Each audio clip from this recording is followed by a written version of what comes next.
Tu crois que ta maison est protégée? Mais es-tu vraiment sûr? Le prophète Muhammad nous a avertis de certaines choses que les anges détestent profondément. Pourtant, elles sont présentes dans la majorité des foyers musulmans aujourd'hui.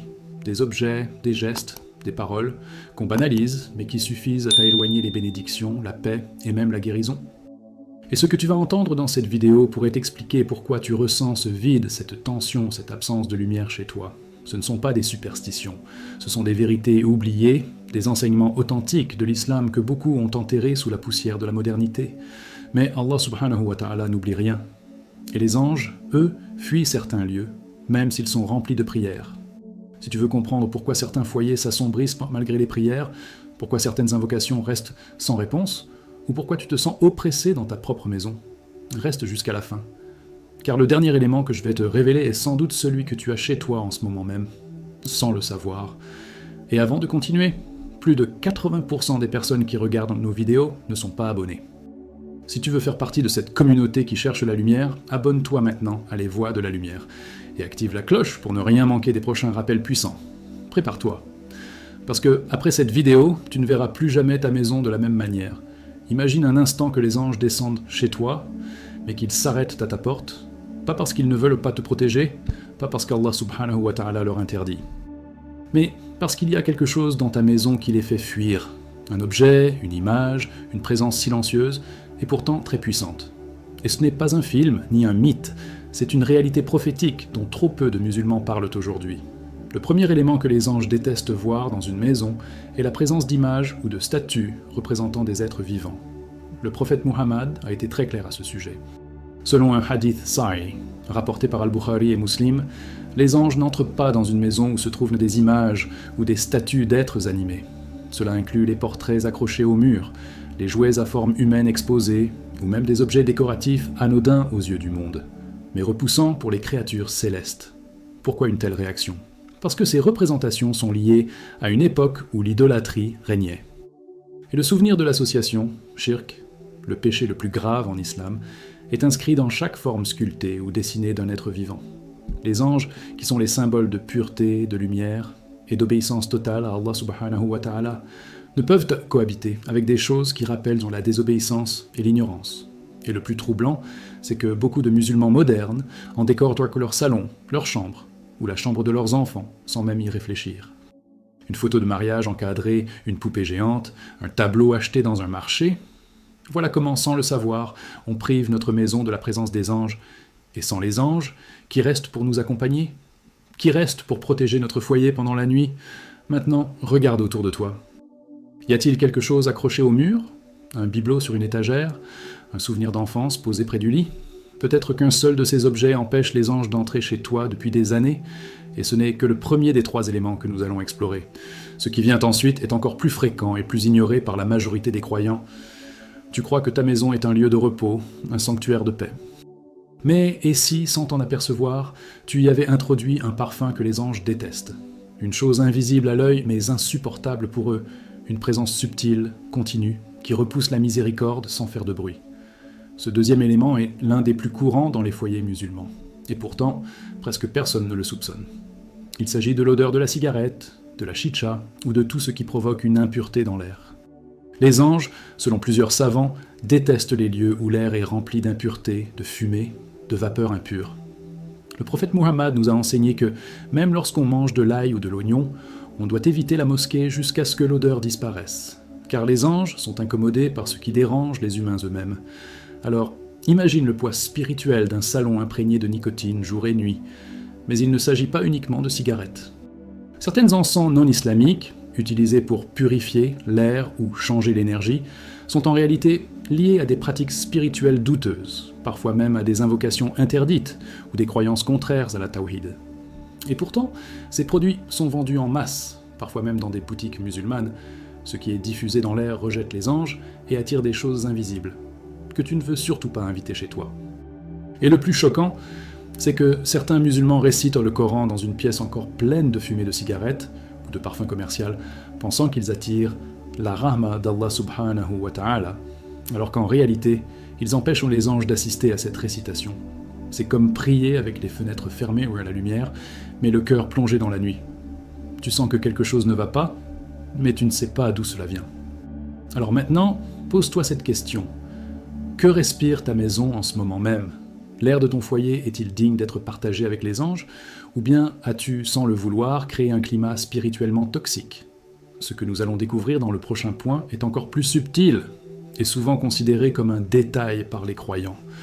Et pourtant, il ferme les portes de la baraka comme jamais. Il y a des choses que l'on croit bonnes, pieuses, protectrices, alors qu'en réalité, elles éloignent la miséricorde. Et c'est là que réside le piège le plus subtil. Parce que parfois, ce n'est pas le mal évident qui nous fait perdre les anges, mais le bien mal compris. Ce troisième élément que les anges détestent dans une maison musulmane est précisément ce faux bien, les talismans et amulettes accrochés pour protéger le foyer. Tu les as peut-être vus chez tes parents, dans des boutiques, ou même dans des maisons très pratiquantes. Des yeux bleus accrochés au mur, des petits sacs en tissu noir avec des inscriptions, des bouts de papier pliés avec des lettres mystérieuses, parfois enfermés dans des colliers ou cousus dans les vêtements. On les appelle hijab, tawiz, kamar, et ils sont souvent donnés comme protection spirituelle. Mais ce que le Coran et le prophète Muhammad nous enseignent est clairement opposé à cela. Selon un hadith authentique rapporté par Ahmed, le messager d'Allah a dit « Celui qui porte un talisman a commis du shirk », c'est-à-dire qu'il a associé quelque chose ou quelqu'un à Allah subhanahu wa ta'ala dans la croyance qu'un objet peut nous protéger indépendamment de lui. C'est un péché gravissime, car il remplace la confiance en Allah par une confiance dans un objet. Et les anges, qui ne tolèrent pas l'ombre de shirk, se détournent immédiatement de ces maisons, même si elles récitent le Coran du matin au soir. Le plus dramatique, c'est que certaines de ces amulettes contiennent des textes qui ne sont même pas du Coran, des noms inconnus, des symboles ambigus, parfois même des invocations en contradiction avec la foi musulmane. Et malgré cela, on les suspend dans la chambre des enfants, on les cache dans les oreillers, on les garde dans le coffre de la voiture, pensant qu'on attire la baraka, alors qu'on invite la colère divine. Alors pose-toi cette question. Ce qui est accroché dans ta maison, vient-il du Coran ou de la peur ? Est-ce que tu crois réellement que ce bout de tissu ou ce bout de fer a plus de pouvoir qu'une sourate récitée avec sincérité ? Dans le prochain point, nous allons aborder une source invisible d'éloignement des anges, une chose que l'on dit, que l'on répète, souvent sans y prêter attention, mais qui brise la paix spirituelle du foyer. Il existe des murs invisibles dans une maison. Pas ceux faits de béton ou de pierre, mais ceux que les mots construisent sans qu'on s'en rende compte.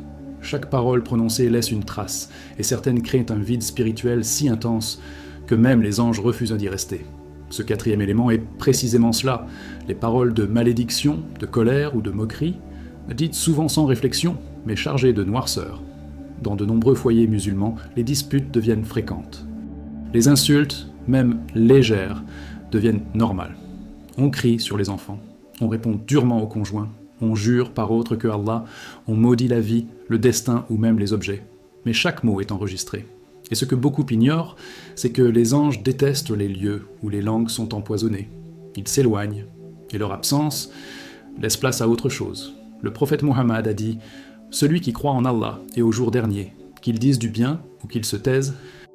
Ce hadith, rapporté par Al-Bukhari et Muslim, n'est pas seulement un conseil de bonne conduite, c'est une barrière spirituelle contre le chaos. Car là où il n'y a plus de bien dans les paroles, les anges se retirent et les djinns malfaisants trouvent leur chemin. Ils se nourrissent de colère, s'installent dans les lieux où le bruit remplace la paix. Et ce n'est pas seulement dans les cris, c'est aussi dans les paroles moqueuses, les sarcasmes, les humiliations entre proches, les paroles vides de dhikr, les discussions constantes sur les autres. Une maison pleine de commérages est une maison vidée de lumière, même si tu pries, même si tu jeûnes. Les anges fuient les maisons où les langues blessent. Alors demande-toi, quelles sont les dernières phrases qui ont résonné dans ta maison hier soir ? Est-ce que ton foyer récite des louanges ou des lamentations ? Est-ce qu'Allah subhanahu wa ta'ala y est glorifié ou oublié dans le tumulte des mots ?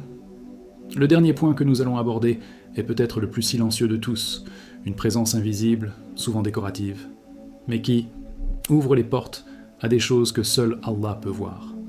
Il y a dans certaines maisons une paix qui semble absente. On prie, on lit le Coran, on jeûne, et pourtant il y a un blocage, une pesanteur invisible. Tu ressens que quelque chose empêche la lumière divine de remplir l'espace. Et souvent, la cause est là, posée sur une étagère, encadrée au mur ou décorant une chambre. Les représentations humaines ou animales, sous forme de statues, figurines ou portraits. Ce cinquième élément est l'un des plus ignorés, mais aussi l'un des plus puissants dans l'éloignement des anges. Le prophète Muhammad a été très clair sur ce sujet. Dans un hadith rapporté par Al-Bukhari et Muslim, il a dit « Les anges n'entrent pas dans une maison où se trouve un chien ou des images ». Et ici, le mot image, suwar en arabe, ne signifie pas simplement des photos de famille, mais toute représentation avec âme, statues, poupées, tableaux réalistes de visage, etc. Même si elles semblent innocentes, même si elles rappellent un souvenir cher, elles sont un voile entre toi et la présence angélique. Mais pourquoi est-ce si grave ? Parce que ces objets, hérités de traditions anciennes, ont longtemps été utilisés dans des cultes idolâtres. Même aujourd'hui, sans intention d'adoration, ils rappellent au monde invisible une époque où les gens remplaçaient Dieu par des images. Et dans cette confusion spirituelle, les anges, purs serviteurs d'Allah subhanahu wa ta'ala, refusent de s'approcher. Ce qui est encore plus subtil, c'est que certains musulmans modernes disent « mais ce n'est qu'un jouet, ce n'est qu'une décoration ». Et c'est justement là le piège. Minimiser ce qu'Allah a interdit clairement. Même les poupées peuvent être problématiques, sauf celles qui sont déformées volontairement pour ne pas ressembler à des créatures vivantes, comme rapporté dans les traditions des savants. Alors, regarde autour de toi. Que vois-tu sur tes murs, tes meubles, tes étagères ? Ces objets t'apportent-ils la paix ? Ou bloquent-ils la miséricorde sans que tu le saches ? Il est peut-être temps de purifier ton foyer de ce qui ne glorifie pas Allah pour ouvrir les portes aux anges, à la sérénité et à un nouveau chapitre spirituel dans ta vie.